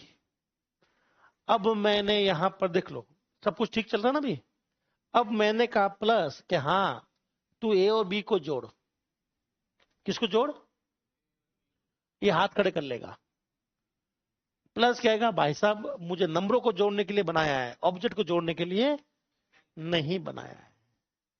Illegal structure operation, plus का यूज ऐसे नहीं कर सकते। तो मुझे बताइए प्लस काम कौन सा कर रहा था? नंबरों को जोड़ने का। कौन सा काम नहीं कर रहा था? ऑब्जेक्ट को जोड़ने का। क्या काम इसको दे दूं मैं एक्स्ट्रा, फिर ये जोड़ेगा। अब मैं प्लस को काम देने वाला हूं कि ये ऑब्जेक्ट को जोड़ के दिखाए। काम दे दूं तो हमें करनी पड़ेगी ओवरलोडिंग। क्या करनी पड़ेगी? ओवरलोडिंग करनी पड़ेगी। बोलो ऑपरेटर ओवरलोडिंग के लिए ऑपरेटर कीवर्ड का यूज होगा। किसका यूज होगा? ऑपरेटर।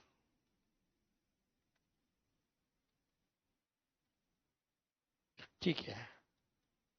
अभी आपको कुछ नहीं बोल रहा मैं अभी आपको बनाना नहीं सिखा रहा हूं, सिर्फ चलाना सिखा दूंगा। बहुत आसान है चलाना, तो बच्चों का खेल है।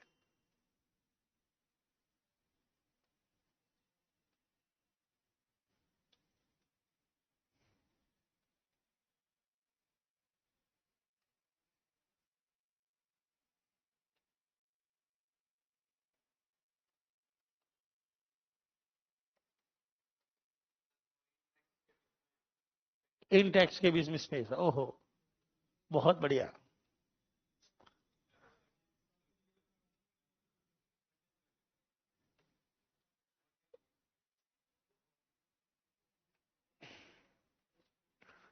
चलिए, क्योंकि ये इतना टेढ़ा है कि उसको समझाने में टाइम लगेगा।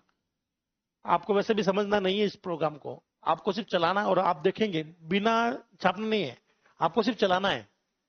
ठीक है ना? आप चला सकते हो, बिना ही कुछ समझाए हुए भी चला सकते हो, एग्जाम में तो चला हुआ आएगा। ठीक है। पी क्यू आर, ठीक है। चलिए, मैंने लिखा आर बराबर पी प्लस क्यू। क्योंकि ये एग्जाम में आता नहीं है, इतना बड़ा कोड आएगा नहीं कभी भी, इसीलिए इसको मैं समझाने के बजाय सीधा चलाकर दिखा दूंगा आपको। वॉइड डिस्प्ले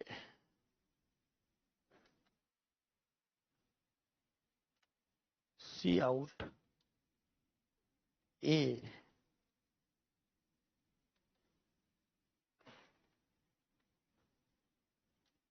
ठीक है, ओके, ये बन गया।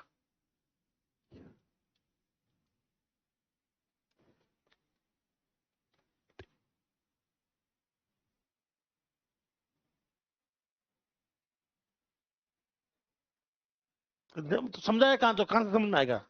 आपको ऐसा क्यों लगता है बैठे बैठे समझ में आ रहा है? किसी को समझ में नहीं आएगा जब तक ना समझाओ, ठीक है ना?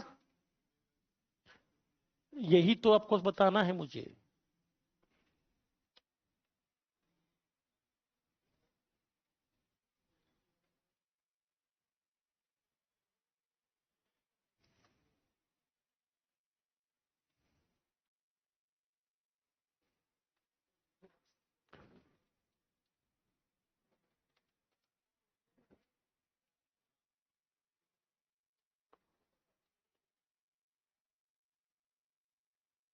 चलिए, क्या शुरू करें हम लोग?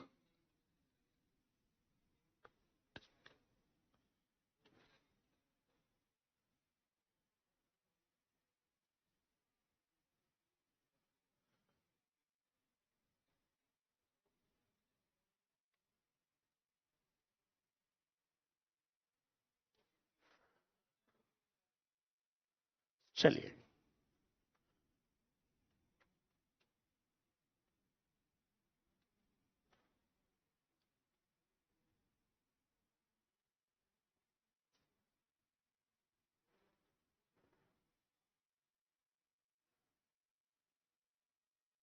could not find।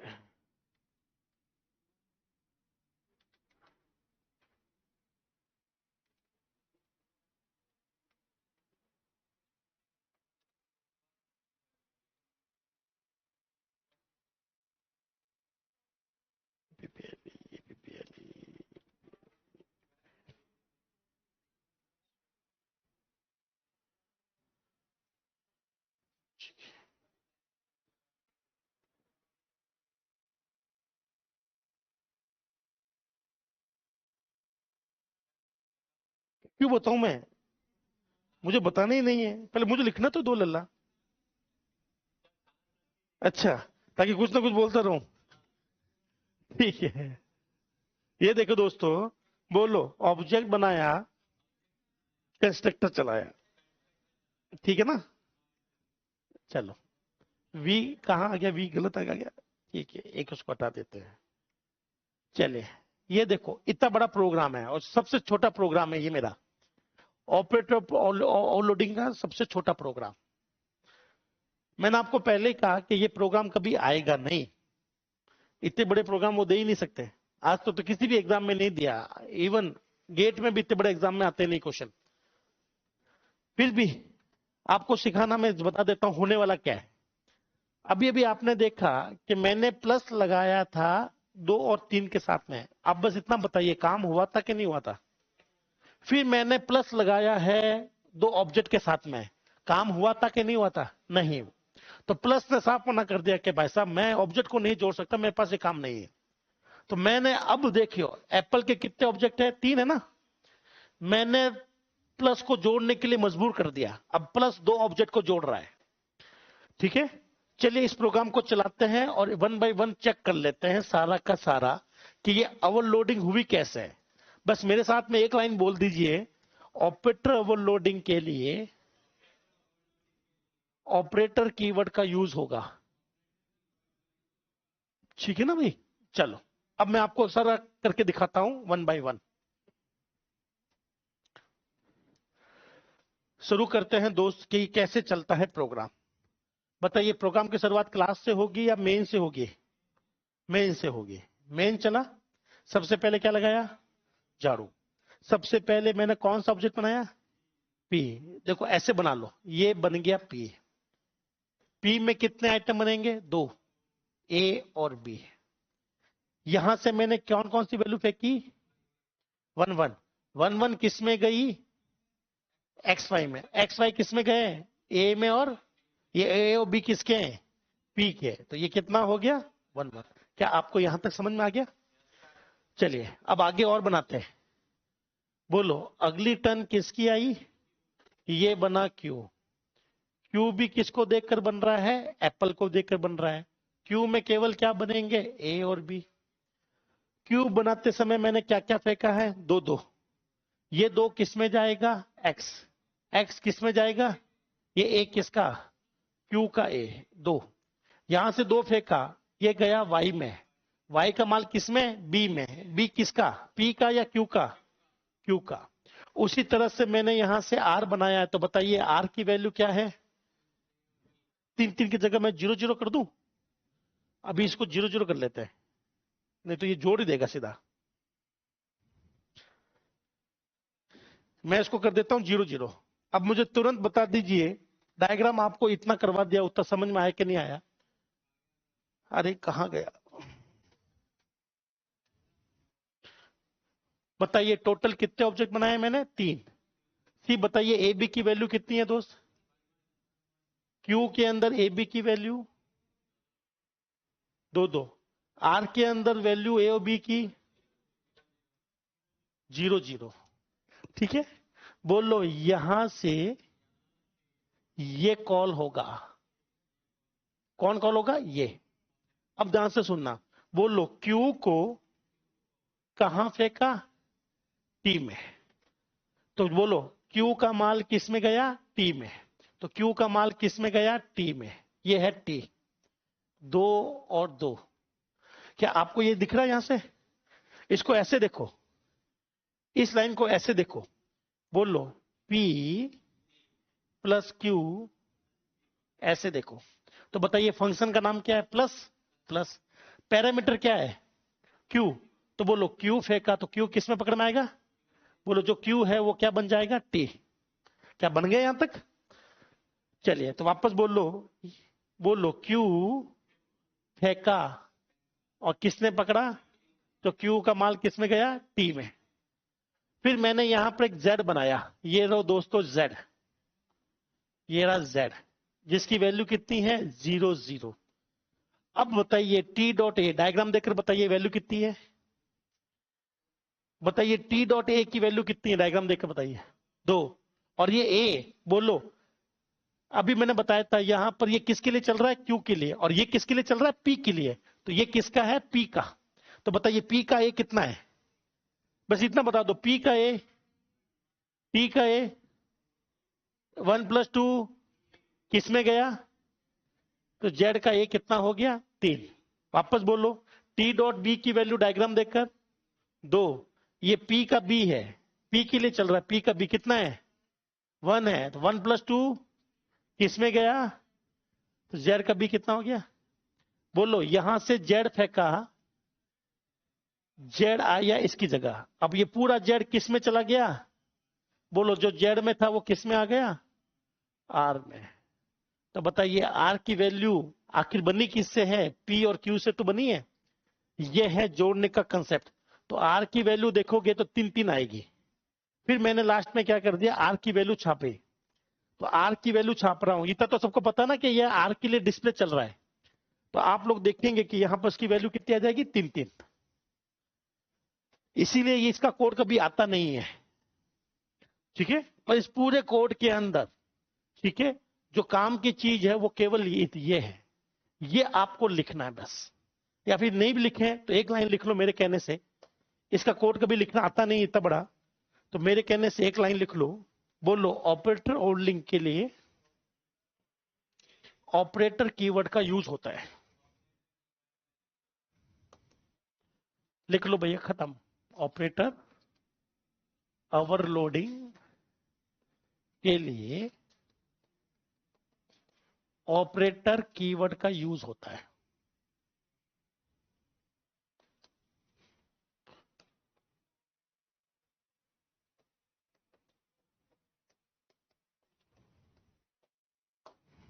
बस ये क्वेश्चन बनेगा। पूरी कहानी आपको सिर्फ समझाने के लिए थी कि कुल मिलाकर पी और क्यू को जोड़ा और आर में डाला। पर वो कहानी आपको लिखनी क्यों नहीं है? क्योंकि एग्जाम में आएगी नहीं। नहीं क्या, फोटो खींच लो ना, ले लो, टाइम लग जाएगा। आप लिख लोगे, बाकी वालों को तो आप 10 मिनट लग जाएंगे।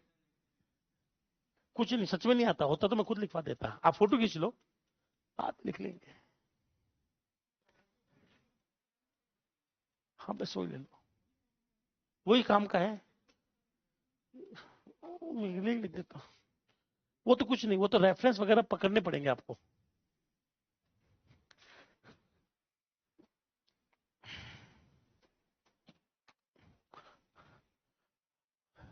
तो क्या ऑपरेट ओवरलोडिंग हो गई?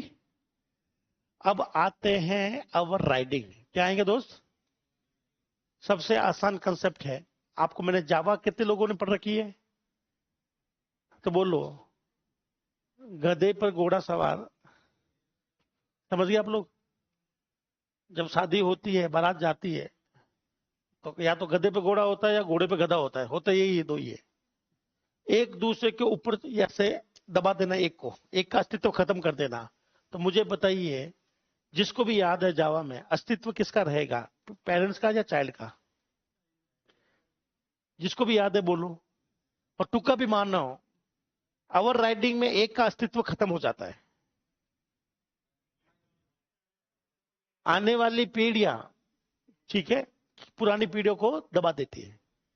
हो सकता है कि आपके दादाओं ने, हमारे दादाओं ने बहुत बड़े कांड किए होंगे, अच्छे काम किए होंगे, बड़ा योगदान दिया होगा आजादी में, पर आज हमारे जो लखन है उसकी वजह से उनका नाम दब गया है। तो साथ साथ बोल लो, चाइल्ड पेरेंट के मेथड को, सभी लोग साथ साथ दोहराओगे, चाइल्ड पेरेंट के कामों को दबा देता है। ठीक है, यही कंसेप्ट है ओवर राइडिंग। क्या रहा है? लिखिए, 4 लाइनों का टॉपिक है ओवर राइडिंग। इसका क्वेश्चन आता है प्रैक्टिकल। सिचुएशन देख लेना, 2 सिचुएशन जरूरी है, बाकी सब कचरा है। चलिए, पहली लाइन बोलो। जब सबसे बोलो बोलो, ओवर राइडिंग के लिए इनहेरिटेंस होना जरूरी है। पहली तो ये चीज याद रखें, लिख लो। ओवर राइडिंग के लिए क्या होना सबसे जरूरी होता है? इनहेरिटेंस। अगर इनहेरिटेंस नहीं दिख रहा तो आप ओवर राइडिंग पर गलती से भी टिक मत कर देना। अगर आपको समझ में भी नहीं आ रहा क्वेश्चन, पर इतना समझ में आ गया सर इनहेरिटेंस तो नहीं है इस प्रोग्राम में, तो ओवर राइडिंग ऑप्शन में आएगा ही नहीं। सबसे पहले ओवर राइडिंग करके आ जाओ।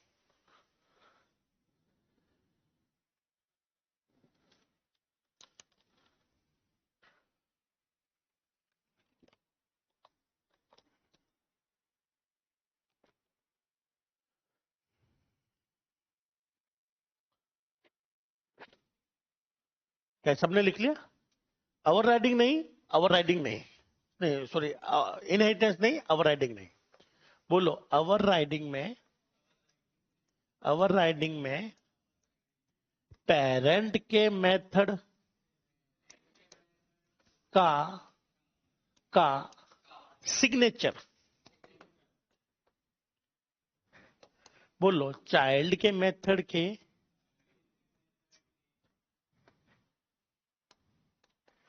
जैसा होगा। वापस पढ़ो तो मेरे लिए लाइन बोलो। ओवर राइडिंग में पेरेंट के मेथड का सिग्नेचर चाइल्ड के मेथड के जैसा होगा। जब भी आपको लगे पेरेंट का मेथड, चाइल्ड का मेथड और उनका सिग्नेचर सेम है, क्या सेम है? सिग्नेचर सेम है, तो समझ जाना वो क्या है? Over riding. अब सिग्नेचर क्या होता है ये देख लो। क्या आपको ये सिग्नेचर लग रहा है या फंक्शन लग रहा है? दोस्त बोल के दिखाइएगा। ये पूरा फंक्शन है। अब बताओ, ये सारा क्या फंक्शन है? बोलो, फंक्शन की पहली लाइन सिग्नेचर कहलाती है। यही क्या है? सिग्नेचर। बोलो, सिग्नेचर में 3 चीज होती है। पहली क्या होती है? रिटर्न। क्या होता है? रिटर्न। दूसरा ये क्या है? नेम। और तीसरा क्या है? पैरामीटर्स। इसे सिग्नेचर कहते हैं हम लोग। इसका मतलब है, साथ साथ बोलो, ओवर राइडिंग में पेरेंट और चाइल्ड का सिग्नेचर क्या होगा? सेम। मतलब पेरेंट के मेथड और चाइल्ड के मेथड का रिटर्न टाइप, नाम और पैरामीटर सब कुछ क्या रहेगा? सेम। इसकी मैं अलग भाषा लिखता हूं। बोलो, ओवर राइडिंग में पेरेंट के मेथड और चाइल्ड के मेथड का सिग्नेचर सेम होगा या अलग होगा? और सिग्नेचर मतलब क्या होगा? बोलो, पेरेंट के मेथड चाइल्ड के मेथड का रिटर्न टाइप, नाम और रिटर्न टाइप, नाम और पैरामीटर सेम होगा। सेम। ये इतनी बड़ी लाइन लिखने की जगह हम लोग शॉर्ट में कहते हैं सिग्नेचर सेम होगा। सिग्नेचर का मतलब भी यही होता है, रिटर्न टाइप, नेम और पैरामीटर। क्या आपको ये चीज समझ में आ गई? अब लास्ट कॉन्सेप्ट, ये इसी लाइन को मैंने दोबारा लिखा, बस सिग्नेचर की जगह ऐसा खोल के लिखा है। अब लास्ट पॉइंट बोलो, ओवर राइडिंग में प्राथमिकता, प्रायोरिटी चाइल्ड के मेथड को दी जाती है। अगर आपको समझ में नहीं आया सब कौन चल रहा है, क्योंकि ये रन टाइम पर चलता है, आपको नहीं समझ में आएगा कि सर ये पेरेंट का चलेगा या चाइल्ड का, तो मैं आपको पहले ही बता दे रहा हूं, ओवर राइडिंग में प्रायोरिटी चाइल्ड के मेथड को दी जाती है। तो कौन हमेशा चलेगा? चाइल्ड। जब भी आपको लगे सर मुझे तो पता ही नहीं चल रहा ये किसकी बात कर रहा है, कौन चलेगा, और ओवरलोडिंग में तो शक्ल देखकर बता देते हम लोग, यहां तो शक्लें दोनों सेम ही है, तो कैसे बताएंगे? तो हम लोग हमेशा बोलेंगे चाइल्ड वाला चलेगा। क्या चलेगा? बस ये 3 टॉपिक है, 3 लाइनें हैं जो पूरे ओवर राइडिंग को संभालती है।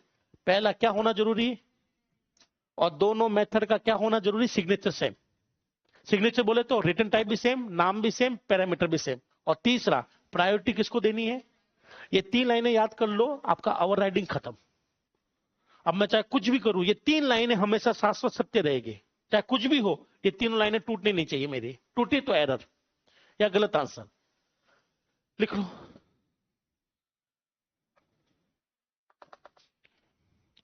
बिल्कुल सही। कोर्स कब तक हो जाएगा? अभी कुछ ऐसा कुछ इमीडिएट सोचे नहीं हम, ठीक है? अभी कुछ सोचे नहीं ऐसा।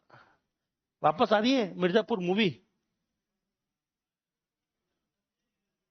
अभी पता नहीं, मतलब वो तो देखा ट्रेलर, उसमें डायलॉग था मुन्ना भैया का, ऐसा कुछ इमीडिएट सोचे नहीं अभी मुन्ना भैया।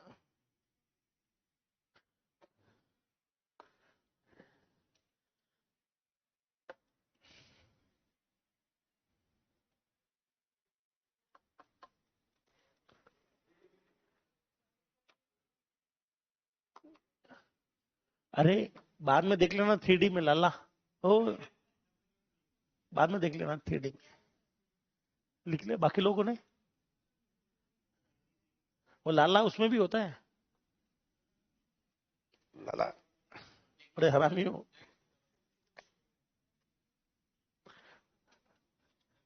आप में से कितने लोगों को मूवी या वेब सीरीज या नाटक देखने के बाद में याद रहते हैं, और कितने लोगों के बाद में कैसा मूवी देखी मैं भूल गया? तो फिर ये थोड़ी सी गहरी समस्या है, ये सच में समस्या है, तो प्रैक्टिस करनी पड़ेगी। मूवी देखो और उसके बाद में याद रहे, इसका मतलब दिमाग एकदम सही डायरेक्शन में।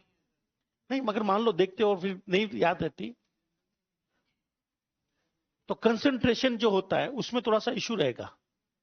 जो लोग मूवी देखकर याद रखने में सक्षम है, कैसा मूवी देख के मुझे समझ में आ गया कि क्या हुआ था, कैसे हुआ था, उसके लिए कोडिंग बड़ी आसान होती है। कोडिंग जो है दोस्तों, ये बच्चों का खेल नहीं है। कोडिंग कभी बच्चों को नहीं पढ़ाई जाती, मर्दों को पढ़ाई जाती है। वो रील बड़ी चल रही है आजकल, देखिए आपने वो, कि हम बच्चों को नहीं पढ़ाते, मर्दों को पढ़ाते हैं। हाँ।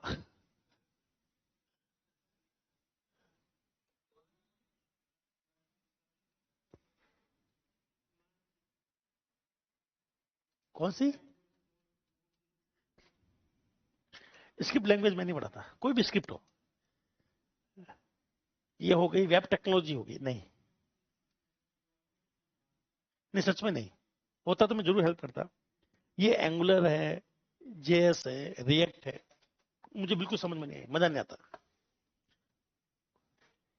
कभी काम भी नहीं पड़ा। प्योर कोडिंग जिसको कहता है ना, प्योर कोड,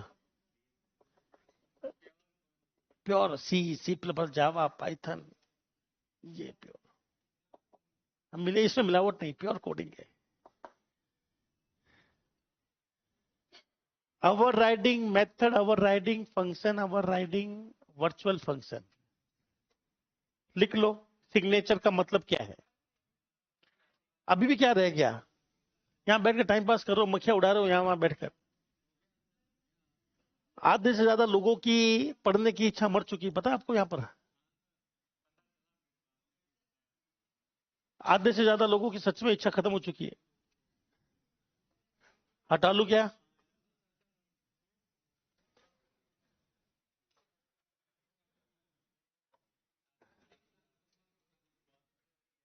सिग्नेचर?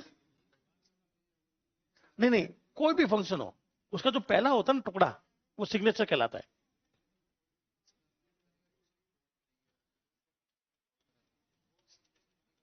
हाँ, मैच होगा सिग्नेचर, हर बार मैच होता है। सिग्नेचर का ही सारा खेल है। सिग्नेचर की तो हम लोग कह रहे थे शक्ल देखकर बताओ कौन चलेगा। अवर लोडिंग में आप सिग्नेचर देखते हो कि किसका सिग्नेचर कॉलिंग के हिसाब से चलेगा। पर मैंने ये शब्द इसलिए लिखा सिग्नेचर, क्योंकि एग्जामों में ये शब्द आता है सिग्नेचर। मर्न, आ रहा तो खा लो। हटा लू क्या? चलो एक छोटा सा प्रोग्राम लिखते हैं और फिर इस क्लास को खत्म करते हैं, कल इस चीज पर चर्चा करेंगे। ओवर राइटिंग इतनी है। अब ओवर राइटिंग की सिचुएशन अलग होती है। बताओ ओवर राइटिंग की 3 सिचुएशन क्या है? सबसे पहला क्या होना जरूरी? इनहेरिटेंस। ओवर राइटिंग में क्या क्या सेम हो सकता है? नाम, पैरामीटर, रिटर्न। तीसरा, ओवर राइटिंग में अगर कहीं पे भी डाउट है चलेगा कौन? तो चाइल्ड। ये आपकी ओवर राइटिंग, यही जावा में भी है, ये यहीं पर भी है। ये 3 लाइनें पूरे कॉन्सेप्ट को खत्म कर देती है। चलिए मैं करके दिखाता हूं, आप लोग हंसते हंसते आंसर दे सकते हो उसका। किसकी? ले लो, स्टार्टिंग से ये ले लो। अच्छा, ऑपरेट डाउनलोडिंग की फोटो ले लो एक।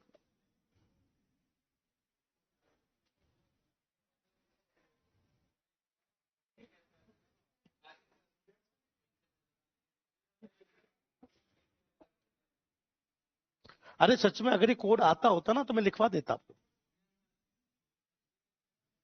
हटा लू?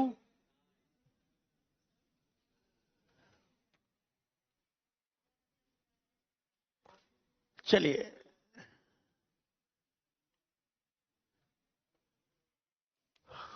इसके बाद में आपकी लास्ट क्लास है, इसके बाद रिवीजन के लिए कौन कौन रुकता भाई? रिवीजन के लिए कौन कौन रुकते हैं? वो लोग भी हाथ खड़ा कर रहे हैं जो झूठ बोल रहे हैं, रुकते भी नहीं। रुकते भी नहीं, मैं जानता हूं मैं। हाँ हो जाता है। चलो, नहीं ये गलत है, उठाना कभी नहीं चाहिए। उठाने का काम भगवान का है। ये देखें, बोलो क्लास बनाना, ये बन गई बनाना क्लास, है ना भाई?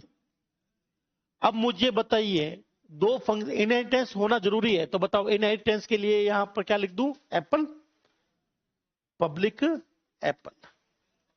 क्या इनहेरिटेंस लग गया दोस्तों? क्या इनहेरिटेंस हो गया? तो बताओ ओवर राइडिंग की पहली सिचुएशन क्लियर है? नंबर 2 सिचुएशन, नंबर 2 पर क्या बोला था? दो फंक्शन होंगे ऊपर नीचे, है ना? बोल लो पेरेंट का मेथड का नाम का सिग्नेचर मुझे बताइए, क्या आपको पेरेंट के अंदर हाई दिख रहा है क्या? बोलो पेरेंट। इसको मारो कॉपी यहां से और पटकते हैं, पेस्ट करते हैं। कंट्रोल इंसर्ट, शिफ्ट इंसर्ट, ऊपर चिपका देते हैं पब्लिक। आप बस आंसर बता देना मुझे, मैंने आपको पढ़ा चुका हूं सारा। ये देखें, बोलो इनहेरिटेंस है पेरेंट के मेथड का सिग्नेचर चाइल्ड के सिग्नेचर जैसा है। दिख रहा है signature same? Wide wide high high, zero parameter. ठीक है ना? अब मुझे बताइए, ओवर राइडिंग हो चुकी है, ये ओवर राइडिंग हो गई। क्या हो गई? ओवर राइडिंग हो चुकी है। बोलो इनहेरिटेंस में ऊपर वाला हाई आया, नीचे वाला उसके ऊपर बैठ गया, तो किसने किसको दबाया है? बोलो चाइल्ड वाले हाई ने ऊपर वाले हाई को दबा दिया। चलिए अब मुझे बताइए कि बनाना में कितने हाई है? 2 हाई है ना, एक खुद का है, एक ऊपर से मंगवाया। तो जब मैं बनाना का ऑब्जेक्ट बनाकर बी लिखूंगा, बी डॉट हाई, तो बस मुझे ये बता दो ये किस हाई को चलाएगा। अभी मैंने थर्ड पॉइंट लिखवाया था। थर्ड पॉइंट क्या लिखवाया था मैंने? अगर प्रायोरिटी देनी पड़ गई तो यहां पर 2 हाई है, एक ऊपर वाला हाई पेरेंट वाला, एक चाइल्ड वाला हाई। किसको दी जाएगी प्राथमिकता? चाहो तो आंसर देख सकते हो दोस्त। ये है चाइल्ड। ये हो गया इनहेरिटिंग ओवर राइडिंग का कंसेप्ट। सिर्फ 3 टॉपिक में समेट दिया, 3 लाइनों में। इनहेरिटेंस है, सिग्नेचर सेम है, चाइल्ड को प्राथमिकता मिलेगी, चाइल्ड चलेगा, ये कभी नहीं चलेगा। चलो लिख लो और ये खत्म ओवर राइडिंग का लॉजिक। स्टेटिव वाला वो हाइड हो जाएगा। अगेन हाइडिंग सेम कंसेप्ट है, पर वो ओवर राइडिंग का पार्ट है नहीं, वो हाइडिंग है। वो मैं लिखवा दूंगा ऐसी एक लाइन, कल लिखवा दूंगा, दिखा भी दूंगा, लिखवा भी दूंगा। हाँ? देख लेंगे, लिख लेंगे, कल कर लेंगे। ओवर राइडिंग के 3 कंसेप्ट, तीनों आपके सामने, प्रोग्राम परफेक्ट। ओवर राइडिंग पर थ्योरी पूछेगा, बड़ा प्रोग्राम है, इतना बड़ा देगा नहीं वो आपको।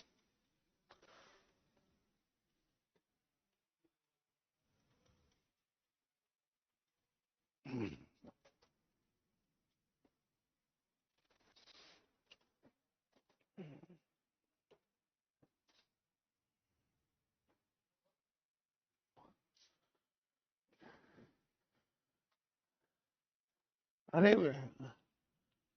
मैं रोज कहता हूं ना, आज नासा से भी फोन आ गया, नहीं यूके से।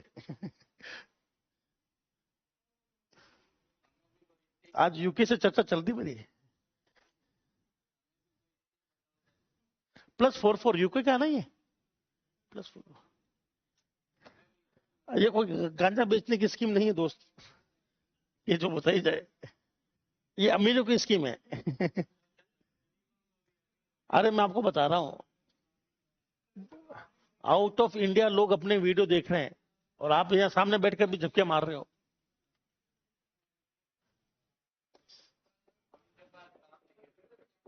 अच्छा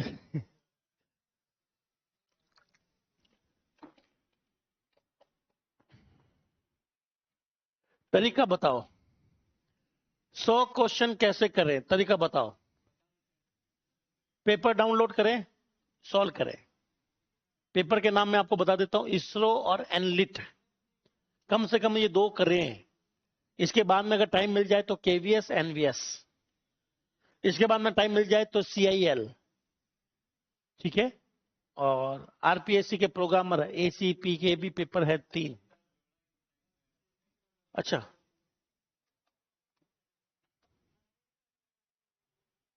मक्खी,